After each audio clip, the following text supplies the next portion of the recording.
సాధారణంగా యూపీఎస్సీ మరియు state exams రాసే వాళ్ళకి రాజ్యాంగం తరఫు నుంచి గ్యారంటీగా 1 లేదా 2 క్వశ్చన్స్ వస్తూ ఉంటాయి.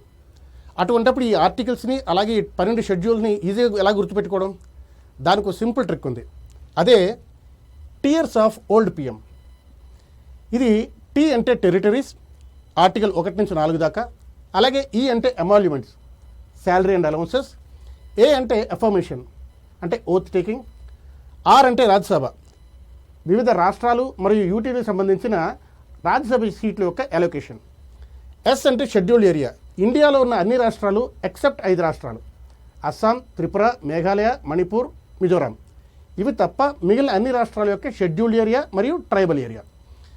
ఈ అదర్ షెడ్యూల్డ్ ఏరియా అంటే ఇందాక చెప్పుకున్న అస్సాం, త్రిపుర, మేఘాలయ, మణిపూర్, మిజోరాం.